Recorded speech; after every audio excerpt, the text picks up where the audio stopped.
Once again, we're back with your another session of your project. Now, can you tell me what kind of metal you will use for these nanites? Well, so far I've been researching about the metals, and I have actually found out that a lot of them include mercury, chromium, lead, or poisonous things to human blood and health, or cadmium. So I'm going to think of a biometal to make inside the body that doesn't affect the cells or cause like any type of, well, what do you say, problems to emerge, like a new type of disease.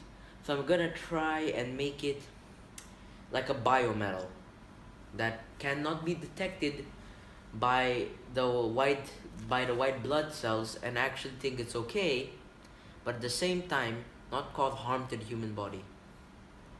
If the white blood cells cannot detect what you are sending, what will be the problem like? Well, a few problems I can think of: the white blood cells cannot detect what I'm sending. Then I think that well, let's see.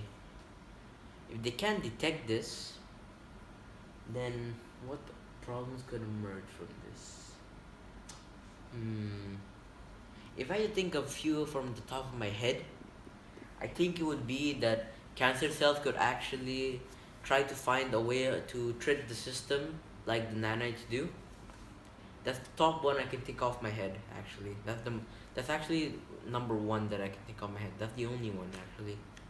Okay, then what are the challenges you think that you will face while making this project? A few challenges that I will face is acceptance of the people to actually have these things injected or in a way put in them, and I don't know, not be traumatized. I guess that was one of them. Number two would be the amount of money and the software needed. That's actually going to be the hardest part about this project, since no one would want to fund a 13-year-old and his crazy ideas without any scientific proof, or theoretical anyway. So that's one of the other problems. But the biggest challenge, besides these two, the next one I guess would be, well, if this will actually work after years. If this nanite will actually work after years and it will still be a good safety function. I don't want these things to become a problem in the future, but at the same time, I don't want them to be obsolete. I want them to last for a long time. So just like how vaccinations did when they were actually first invented to destroy cowpox. I want these things to last for a long time. So I have to think of a lot of ways on how that should work. That's very good. But do you think? Can you show me a diagram about your nanites? Yeah, that one, the diagram, the first, the small nanites. Yeah, here's the thing. So this is how the blood cells are the white blood cells are going to recognize them, each one. Then your machine diagram, nanites machine, the other part, not this, the other part. Yeah, this one. What is this like? You're showing some kind of. This will be your machine diagram, right? Yeah, correct. This was actually the first initial design. Okay, the initial design. Yes, I wanted to say. What is written like 1 to 8? What does it mean? Oh, that's that's the size actually, 1 to 8 micrometers. Oh, that much it will be. Yeah, that's why I'm saying the software will be very hard to implant in that such a small size. And what are like the hands that's you have made? One, two, three, four, five. Five chakras you have made. What is that about? Oh, these ones were actually supposed to be something like they would extend, grab the cell, like the cancer cell, and after that like use a laser system to dissect it in a way. This was actually supposed to be something like a container. It would actually destroy the threat, take a few parts of it, put it inside itself, go to the lymph node, give it a sample of what it looks like, and let the lymph node handle everything from there. So whenever this threat strikes again, they'll be ready and know what it looks like, so they can strike it. So it will be inside your body. These things will be. Of course they will be. So, how long this you have to put it? How long This- what? How long this machine has to be in the body? Actually a long time. I'm wanting these things to at least survive for before, like, when a man or female becomes like 30 or 40. I want these things to just last for a long time. Let's just keep it at that. Okay. And like, what will be your greatest joy if this becomes successful? Well, the greatest joy that I know if this will actually become successful is the fact that I'll know that my family is going to live a lot longer with me now because of my help.